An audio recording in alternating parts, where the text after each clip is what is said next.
Assalamualaikum warahmatullahi wabarakatuh. Pernahkah kamu berhenti sejenak di tengah perjalanan hidupmu, menarik napas panjang, lalu bertanya dalam hati yang paling sunyi, sebenarnya, aku hidup ini untuk apa? Pertanyaan itu sering datang bukan saat kita gagal, tapi justru saat hidup terlihat baik-baik saja. Saat rutinitas berjalan, pekerjaan ada, kebutuhan terpenuhi, orang-orang tersenyum pada kita. Namun entah mengapa, ada ruang kosong di dada yang tak bisa dijelaskan dengan kata-kata. Setiap hari kita bangun pagi, menyiapkan diri, lalu kembali masuk ke putaran yang sama. Bekerja, mengejar target, mengumpulkan uang, mencari pengakuan, membangun citra, mengejar cinta, atau sekadar bertahan agar tidak tertinggal. Hari demi hari berlalu, minggu berganti bulan, bulan berganti tahun. Tapi di suatu titik, hati mulai bertanya, untuk apa semua ini? Kita tertawa di hadapan orang lain, terlihat kuat, terlihat bahagia. Namun saat sendiri, saat malam sunyi dan dunia tak lagi menuntut peran, hati terasa hampa. Ada rasa sepi yang aneh, sepi yang tidak bisa diusir dengan keramaian. Ada rasa jenuh meski hidup tampak mapan. Ada kegelisahan yang muncul tanpa sebab yang jelas. Pernahkah kamu merasakannya? Mungkin inilah yang disebut krisis makna. Saat hidup terus berjalan, tapi jiwa tertinggal. Saat tubuh sibuk mengejar dunia, tapi hati kehilangan arah. Kita merasa lelah bukan karena kurang istirahat, tapi karena hidup dijalani tanpa tujuan yang jelas. Kita merasa kosong bukan karena kurang memiliki, tapi karena terlalu jauh dari makna. Kita sering mengira bahwa kebahagiaan ada di pencapaian. Jika sudah punya ini, aku akan tenang. Jika sudah sampai titik itu, aku akan bahagia. Namun anehnya, setelah satu tujuan tercapai, hati justru mencari tujuan lain. Seolah ada lubang di dalam diri yang tak pernah benar-benar terisi. Dunia menjanjikan banyak hal, tapi jarang memberi ketenangan yang bertahan lama. Disinilah banyak manusia tersesat. Bukan karena mereka bodoh, tapi karena mereka lupa bertanya pada pertanyaan paling mendasar dalam hidup, untuk apa aku diciptakan? Kita sibuk merencanakan hidup, tapi lupa bertanya kepada Sang Pencipta tentang tujuan hidup itu sendiri. Kita mengatur arah, tapi lupa membaca peta. Kita melangkah jauh, tapi tidak tahu kemana sebenarnya kita menuju. Padahal jika tujuan hidupmu hanya sebatas dunia, maka ketika dunia mengecewakanmu, dan ia pasti akan mengecewakanmu, kamu akan kehilangan arah. Saat pekerjaan gagal, saat manusia pergi, saat harta hilang, saat harapan runtuh, hidup terasa seperti beban yang tak tertahankan. Karena sandaranmu rapuh, dan peganganmu sementara. Namun jika tujuan hidupmu adalah Allah, maka sekalipun dunia menolakmu, kamu akan tetap tenang. Sekalipun keadaan tak sesuai rencana, hatimu tidak runtuh. Karena kamu tahu hidupmu tidak bergantung pada penilaian manusia, tapi pada pandangan Allah. Dan di sanalah perbedaan antara hidup yang sekadar berjalan, dan hidup yang benar-benar bermakna. Banyak orang mengira bahwa kegelisahan adalah tanda lemahnya iman. Padahal seringkali kegelisahan justru panggilan. Panggilan dari jiwa yang rindu pulang. Panggilan dari hati yang ingin kembali kepada tujuan sejatinya. Panggilan lembut dari Allah yang berkata, "Berhentilah sejenak, dan tanyakan kembali untuk apa engkau hidup." Video ini bukan sekadar untuk menambah pengetahuan. Bukan pula untuk menghakimi. Tapi untuk menemani hatimu yang mungkin sedang lelah. Dalam video ini, kita akan menyelami 5 tujuan hidup menurut Al-Quran. Bukan sebagai teori kosong, tapi sebagai kebenaran yang hidup. Kebenaran yang jika benar-benar direnungi, mampu mengubah cara kita memandang hidup, memandang ujian, memandang diri sendiri, dan memandang Allah. Karena hidup yang bermakna bukan hidup tanpa masalah. Tapi hidup yang tahu kemana harus kembali saat masalah datang. Dan sebelum kita melangkah lebih jauh, mari kita jujur pada diri sendiri. Mungkin selama ini kita terlalu sibuk hidup, sampai lupa untuk benar-benar hidup dengan sadar. Maka tenangkan hatimu. Tarik napas perlahan. Dan izinkan dirimu membuka kembali pertanyaan yang mungkin lama kau kubur. Hidup ini sebenarnya untuk apa? Dan dari sanalah perjalanan ini akan dimulai. Setelah kita jujur pada diri sendiri tentang kegelisahan yang sering hadir dalam hidup, Al-Quran datang membawa jawaban yang sangat jelas, tegas, namun penuh kasih. Jawaban ini bukan sekadar penenang hati, tapi fondasi dari seluruh makna kehidupan manusia. Allah berfirman dalam surah Asy-Dzariyat ayat 56. Dan tidaklah aku menciptakan jin dan manusia melainkan agar mereka beribadah kepadaku. Ayat ini singkat, namun maknanya begitu dalam. Ia menjawab pertanyaan terbesar manusia tentang tujuan hidup. Kita diciptakan bukan tanpa arah, bukan sekadar untuk lahir, tumbuh, bekerja, lalu mati. Kita diciptakan dengan satu tujuan utama, beribadah kepada Allah. Inilah poros kehidupan. Inilah pusat dari segala makna. Namun sayangnya, banyak di antara kita yang memahami ibadah secara sempit. Kita mengira ibadah hanya sebatas salat, puasa, zakat, dan ritual-ritual keagamaan lainnya.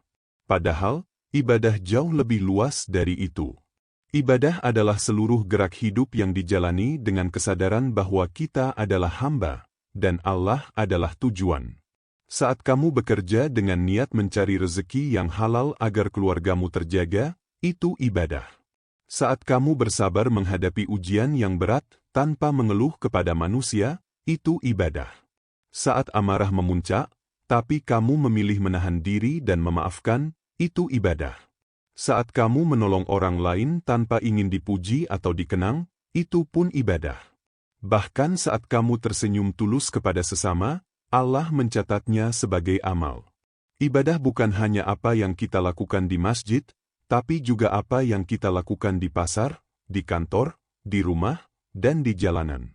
Ibadah adalah niat yang lurus, hati yang sadar, dan hidup yang terarah kepada Allah. Kita makan agar kuat beribadah. Kita tidur agar tubuh mampu bangkit kembali melayani kehidupan. Kita mencintai agar mengenal kasih sayang Allah melalui makhluknya. Semuanya kembali kepada satu titik, Allah sebagai tujuan. Namun mari kita jujur pada diri sendiri. Betapa sering kita justru terbalik dalam menata prioritas. Kita menyembah dunia dengan sepenuh tenaga, tapi lalai menyembah Allah dengan sepenuh hati. Kita sanggup begadang demi pekerjaan, tapi berat bangun untuk tahajud. Kita rela menahan lapar demi diet dan penampilan, tapi tak kuat berpuasa demi ridhoya. Kita berjuang mati-matian demi pengakuan manusia, tapi ringan melalaikan panggilan Allah.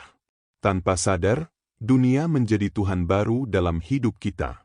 Target, ambisi, gengsi, dan validasi manusia mengambil alih pusat hati. Dan ketika dunia itu tidak memberikan apa yang kita harapkan, hati pun runtuh. Kita kecewa, marah, dan merasa hidup ini tidak adil. Padahal yang salah bukan dunia, tapi arah hidup kita. Ketika seseorang menjadikan ibadah sebagai pusat hidupnya, sesuatu yang ajaib terjadi di dalam hati. Hatinya menjadi tenang. Bukan karena hidupnya bebas masalah, tapi karena ia tahu kepada siapa ia bergantung. Ia tidak lagi takut gagal, karena ia paham bahwa yang terpenting bukan hasil, tapi keikhlasan. Ia tidak iri pada kesuksesan orang lain, karena ia tahu bahwa setiap manusia memiliki jalan dan ujian masing-masing. Hidupnya terasa bernilai, karena tidak ada satu pun detik yang sia-sia jika diniatkan untuk Allah. Bahkan air mata pun berubah makna. Kelelahan pun menjadi pahala. Luka pun menjadi jalan mendekat. Hidup yang berpusat pada ibadah membuat seseorang tidak mudah terombang-ambing oleh pujian dan cacian. Karena ia hanya ingin menyenangkan satu zat, Allah yang menciptakannya. Bayangkan jika setiap langkah, setiap keputusan, setiap kata yang keluar dari lisanmu diniatkan karena Allah. Betapa ringan hidup ini terasa. Kamu tak perlu memaksa dunia untuk mengerti. Tak perlu gelisah ketika tidak dihargai. Sebab hatimu sudah tenang dengan satu keyakinan, Allah melihat, Allah tahu, dan Allah menilai. Maka tanyakanlah pada dirimu malam ini, dalam keheningan yang jujur. Apakah aku sudah benar-benar menjadikan Allah sebagai tujuan hidupku? Jika jawabannya belum, jangan putus asa. Belum terlambat untuk memulai. Allah selalu membuka pintu bagi siapapun yang ingin kembali. Mulailah dari hal kecil. Sholat tepat waktu. Jujur dalam pekerjaan. Menjaga lisan agar tidak menyakiti. Niatkan setiap aktivitas sebagai ibadah. Ingatlah, hidup tanpa ibadah hanyalah gerak tanpa arah. Tapi hidup dengan ibadah adalah perjalanan menuju cinta Allah. Dan ketika hidupmu berputar di sekitar ibadah, disitulah kamu akan menemukan ketenangan yang selama ini kamu cari. Setelah Allah menjelaskan bahwa tujuan utama hidup manusia adalah beribadah kepadanya, Al-Quran mengungkapkan satu tujuan besar lainnya yang sering terlupakan, namun sangat menentukan arah hidup kita di dunia. Tujuan itu adalah menjadi khalifah di bumi. Allah berfirman dalam surah Al-Baqarah ayat 30. Sesungguhnya aku hendak menjadikan seorang khalifah di muka bumi. Ayat ini sering kita dengar, namun jarang benar-benar kita renungkan. Banyak orang mengira ayat ini hanya menceritakan penciptaan Nabi Adam. Padahal sesungguhnya, ayat ini adalah panggilan bagi seluruh manusia. Setiap kita, tanpa kecuali, diciptakan dengan misi kekhalifahan. Kita bukan sekadar penghuni bumi, tapi wakil Allah yang diberi amanah. Menjadi khalifah bukan berarti menjadi penguasa yang berkuasa atas segalanya. Bukan soal jabatan, kekuatan, atau kedudukan di mata manusia. Khalifah adalah tentang tanggung jawab, bukan kemewahan. Tentang amanah, bukan ambisi. Tentang melayani kehidupan, bukan menindasnya. Sebagai khalifah, manusia diberi kepercayaan untuk menjaga bumi, merawat sesama manusia, dan menegakkan nilai-nilai ilahi dalam setiap aspek kehidupan. Kita diciptakan untuk menjadi penjaga keseimbangan, bukan perusak. Penebar kebaikan, bukan sumber kerusakan. Namun jika kita menengok dunia hari ini, betapa sering manusia lupa akan perannya. Alam dirusak atas nama kemajuan. Hutan ditebang tanpa belas kasihan. Laut dicemari demi keuntungan. Manusia saling menzolimi atas nama kebebasan. Kejujuran dikorbankan demi materi. Kebenaran dibungkam demi kekuasaan. Semua itu terjadi karena manusia lupa bahwa setiap langkahnya kelak akan dimintai pertanggungjawaban di hadapan Allah. Menjadi khalifah berarti menyadari bahwa hidup ini bukan milik kita sepenuhnya. Semua yang kita pegang hanyalah titipan. Harta, jabatan, ilmu, bahkan tubuh kita sendiri, semuanya amanah. Dan amanah akan selalu ditanya, bukan dipuji. Allah tidak akan bertanya seberapa tinggi kedudukanmu, tapi seberapa bertanggung jawab kamu dalam menjalaninya. Khalifah sejati bukanlah mereka yang paling berkuasa di mata manusia, tapi mereka yang paling bertanggung jawab di hadapan Allah. Kamu mungkin bukan pemimpin negara, bukan tokoh besar, bukan orang yang dikenal banyak orang. Namun jangan pernah merasa peranmu kecil. Kekhalifahan dimulai dari diri sendiri dan lingkungan terdekat. Kamu menjadi khalifah saat menafkahi keluargamu dengan cara yang jujur. Kamu menjadi khalifah saat menjaga amanah di tempat kerja meski tak ada yang melihat. Kamu menjadi khalifah saat tidak membuang sampah sembarangan. Kamu menjadi khalifah saat menenangkan hati orang lain yang sedang gundah. Semua itu adalah bagian dari tugas suci yang sering kita anggap remeh. Nilai utama dari kekhalifahan adalah manfaat, amanah, dan tanggung jawab. Hidup bukan tentang seberapa banyak yang kita kumpulkan, tapi seberapa banyak yang kita berikan. Bukan tentang seberapa besar kekuasaan kita, tapi seberapa besar kepedulian kita terhadap yang lemah. Bukan tentang seberapa keras kita berbicara, tapi seberapa nyata kebaikan yang kita lakukan. Allah tidak menilai amal dari besar kecilnya di mata manusia. Di sisinya, amal kecil yang ikhlas bisa jauh lebih besar nilainya daripada amal besar yang penuh ria. Satu senyum tulus, satu perbuatan adil, satu niat menjaga kehidupan, semuanya bisa menjadi cahaya di hari ketika banyak orang mencari-cari pahala. Bayangkan jika setiap manusia benar-benar sadar bahwa dirinya adalah khalifah. Tak ada lagi yang berani menipu, karena sadar Allah Maha melihat. Tak ada lagi yang serakah, karena tahu dunia hanya titipan. Tak ada lagi yang menindas, karena sadar setiap kezoliman akan dimintai balasan. Dunia akan menjadi tempat yang jauh lebih damai, bukan karena manusia sempurna, tapi karena manusia sadar akan amanahnya. Namun perlu diingat, tugas besar ini tidak bisa dijalankan dengan hati yang sombong. Untuk menjadi khalifah, seseorang harus terlebih dahulu menjadi hamba. Karena hanya hamba yang tunduk kepada Allah yang mampu memimpin dengan hati yang bersih. Kekuasaan tanpa ketundukan akan melahirkan kezoliman. Ilmu tanpa kerendahan hati akan melahirkan kesombongan. Maka jangan pernah meremehkan peranmu hari ini. Apapun yang kamu lakukan, selama diniatkan untuk kebaikan dan dijalankan dengan amanah, itu adalah bagian dari tugasmu sebagai khalifah. Meski kamu lelah, meski kamu jatuh, meski hasilnya belum terlihat, jangan berhenti. Sebab setiap usaha kebaikan, sekecil apapun, akan dicatat oleh Allah. Dan kelak, di saat banyak orang menyesali waktu yang terbuang sia-sia, amal kecilmu bisa menjadi cahaya yang menuntunmu. Karena khalifah sejati bukan yang dikenang manusia, tapi yang diridai oleh Allah. Salah satu kekecewaan terbesar manusia dalam hidup adalah ketika realitas tidak berjalan sesuai harapan. Kita sering bertanya dengan nada lelah, mengapa hidupku penuh cobaan? Seolah-olah penderitaan adalah kesalahan, seolah-olah kesulitan adalah tanda bahwa Allah tidak lagi memperhatikan kita. Padahal Al-Quran sejak awal telah mengingatkan bahwa hidup ini bukanlah tempat bersenang-senang, melainkan tempat ujian. Allah berfirman dalam surah Al-Mulk ayat 2, yang menciptakan mati dan hidup untuk menguji kamu, siapa di antara kamu yang paling baik amalnya.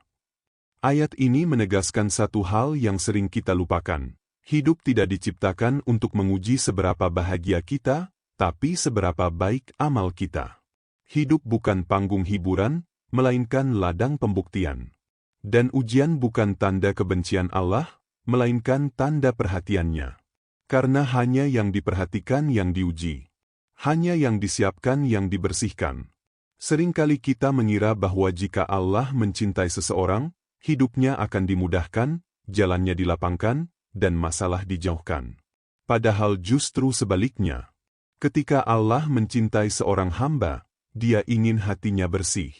Dia ingin jiwanya matang. Dan proses itu tidak selalu nyaman. Ujian berfungsi untuk membersihkan hati. Ia mengikis kesombongan yang halus. Ia merontokkan rasa merasa paling mampu. Ia menghancurkan ketergantungan pada dunia, agar hati kembali bergantung penuh kepada Allah. Banyak orang baru benar-benar berdoa dengan jujur saat hidupnya runtuh. Banyak hati baru benar-benar sujud saat semua sandaran dunia lepas. Ujian juga berfungsi untuk mengangkat derajat. Tanpa ujian, iman tidak tumbuh. Tanpa kesulitan, kesabaran tidak pernah teruji. Tanpa kehilangan, keikhlasan hanya menjadi kata-kata. Allah tidak sedang menjatuhkanmu ketika Dia mengujimu. Dia sedang mengangkatmu, meski caranya terasa berat.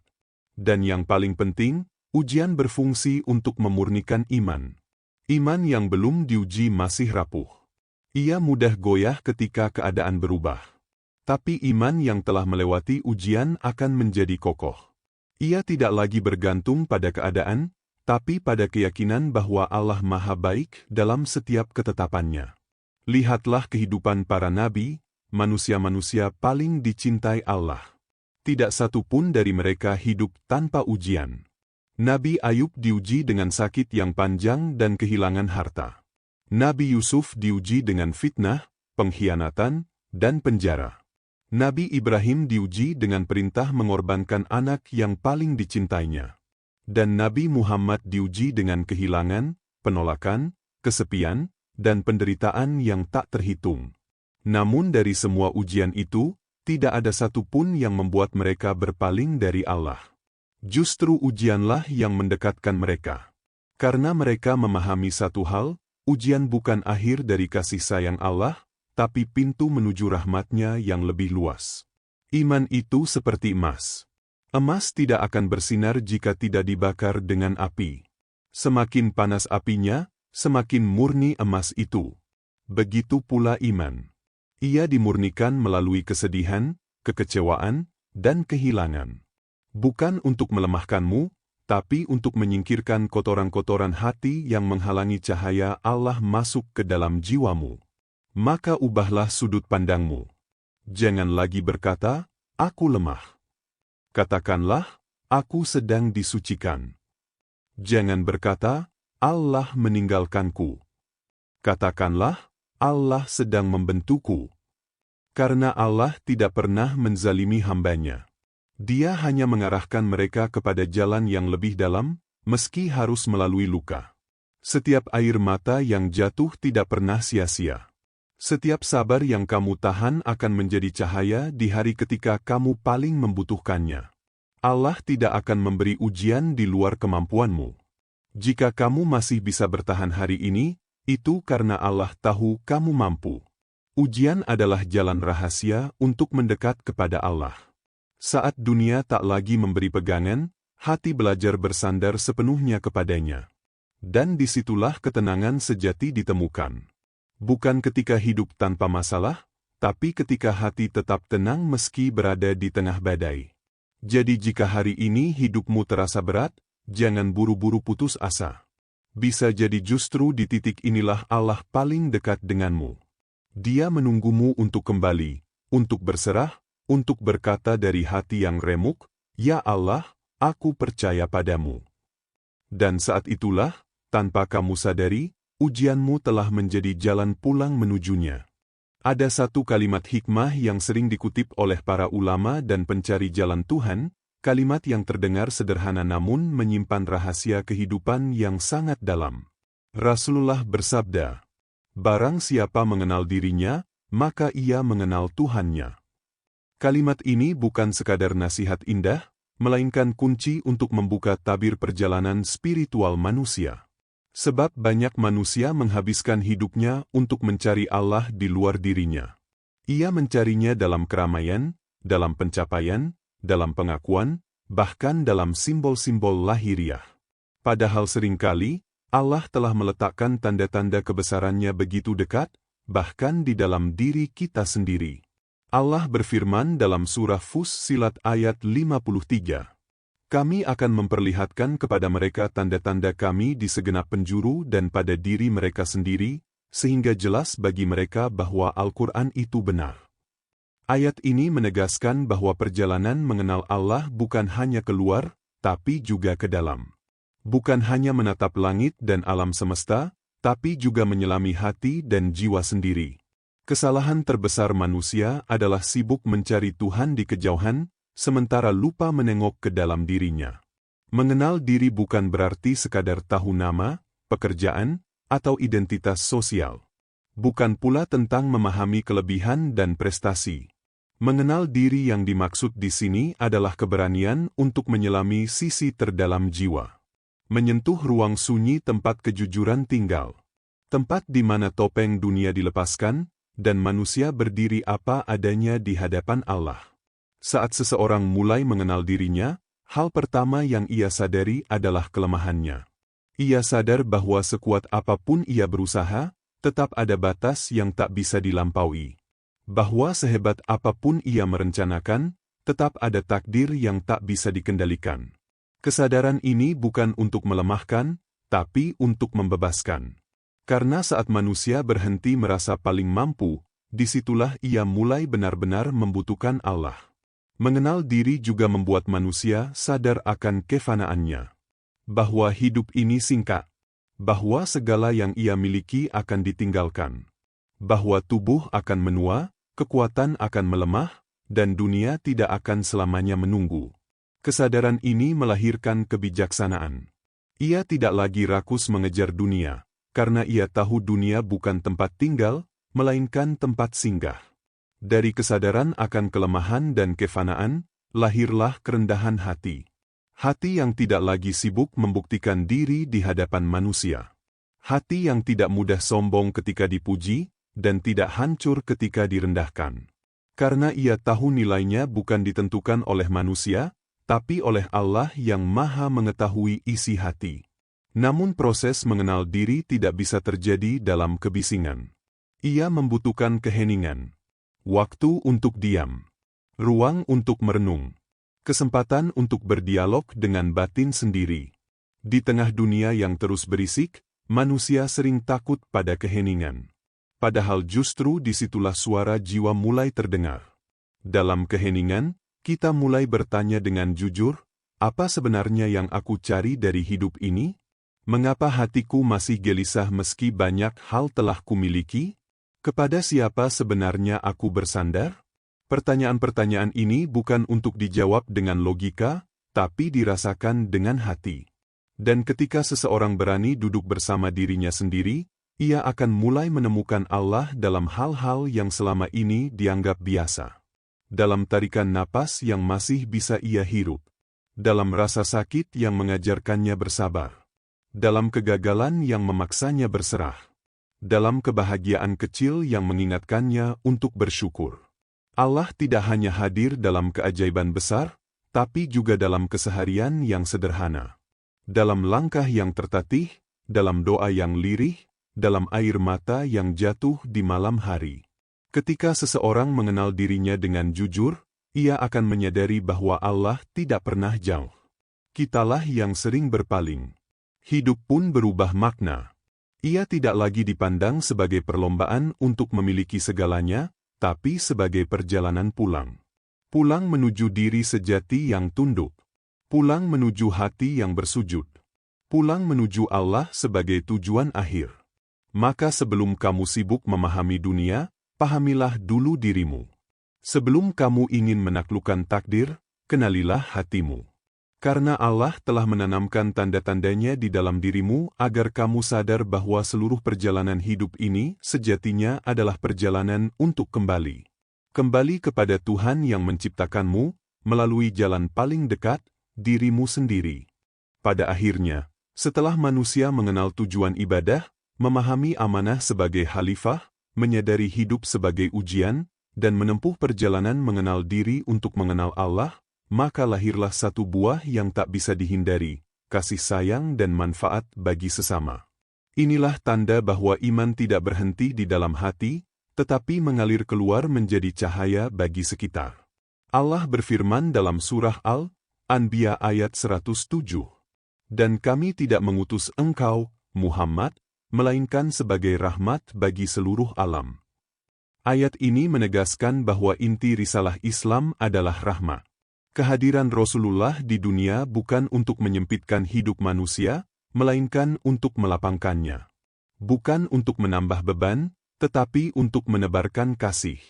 Maka siapapun yang mengaku mencintai Allah dan Rasul-Nya, sejatinya sedang dipanggil untuk menjadi perpanjangan dari rahmat itu, sekecil apapun perannya. Seringkali manusia mengukur hidup bermakna dari seberapa banyak yang ia miliki. Jabatan, harta, pengaruh, dan pengakuan.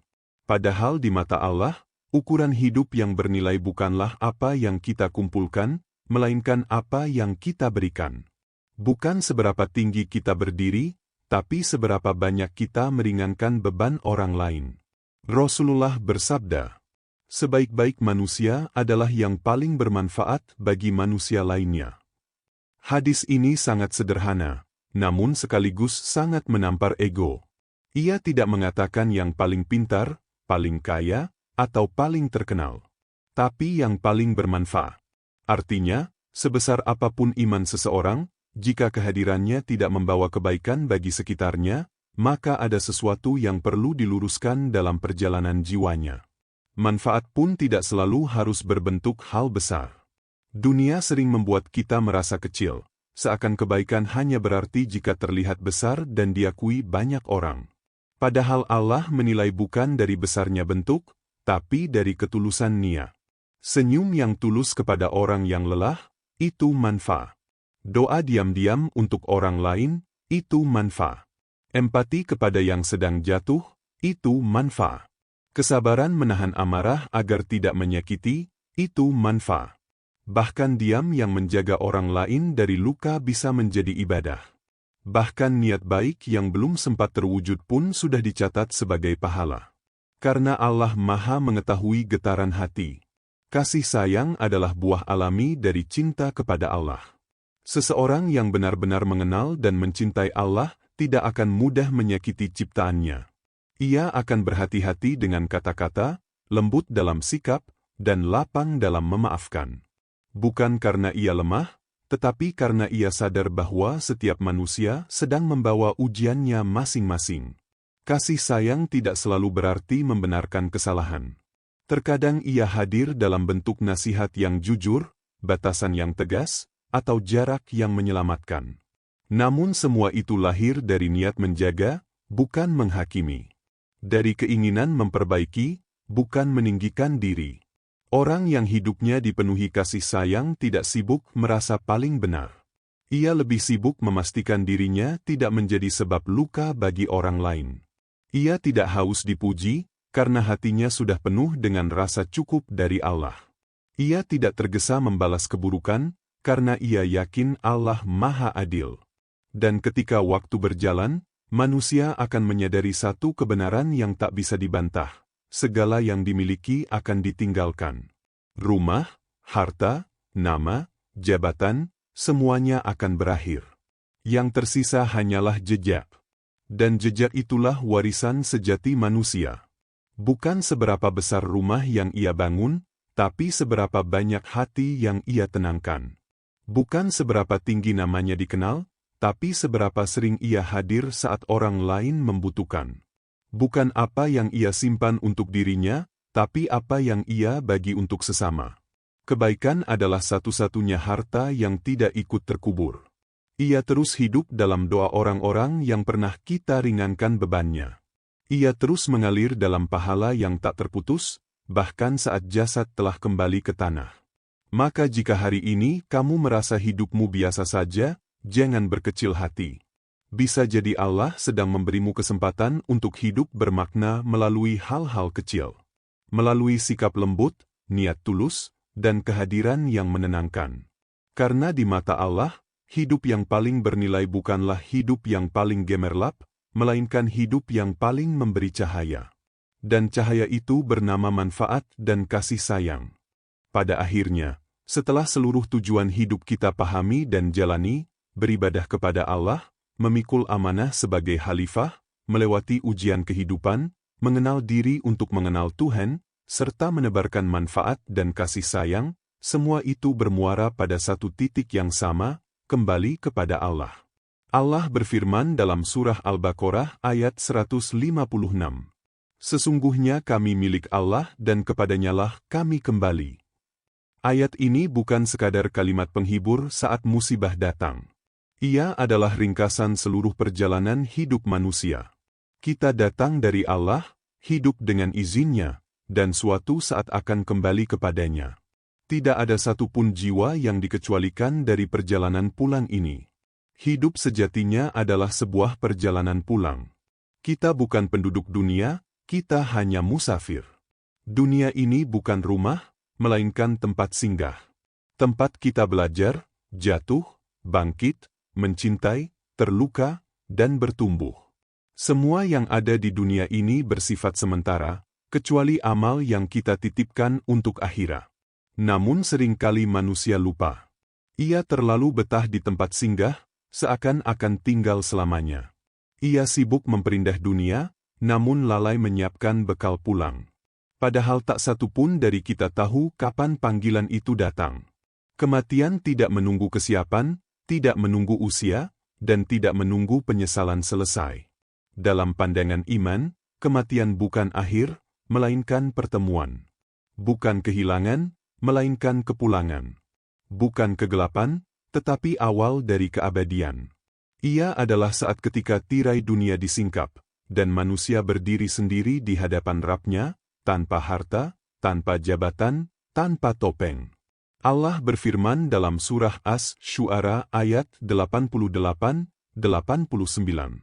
Pada hari ketika harta dan anak-anak tidak lagi berguna, kecuali orang yang datang kepada Allah dengan hati yang bersih.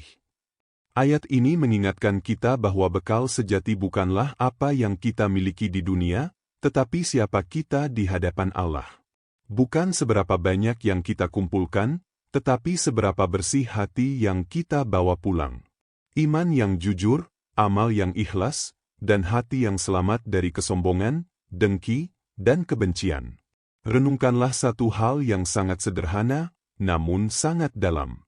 Saat kita lahir ke dunia, azan dikumandangkan di telinga kita, namun tidak ada solat. Dan saat kita wafat, solat diselenggarakan untuk kita, namun tidak ada azan. Seakan hidup ini adalah jarak antara azan dan solat. Dan di dalam jarak itulah kita diuji, apakah kita hidup sesuai panggilan itu, atau justru melupakannya. Hidup bukan tentang berapa lama kita tinggal di dunia, tapi tentang apa yang kita lakukan di antara dua panggilan itu. Apakah kita menjadikan hidup sebagai jalan menuju Allah, atau justru terperangkap dalam kesibukan yang menjauhkan kita darinya? Ketika seseorang menyadari bahwa tujuan akhirnya adalah kembali kepada Allah, hidupnya akan berubah. Ia tidak lagi terlalu takut kehilangan dunia, karena ia tahu dunia bukan tujuan. Ia tidak terlalu gelisah dengan penilaian manusia, karena ia fokus pada penilaian Tuhan. Ia tidak terlalu hancur oleh kegagalan, karena ia yakin setiap langkah adalah bagian dari perjalanan pulang. Dan di titik ini, doa pun menjadi sangat sederhana, namun sangat dalam. Ya Allah, aku tidak meminta hidup yang sempurna. Aku hanya memohon Engkau ridha saat aku kembali. Ridho Allah, itulah tujuan sejati.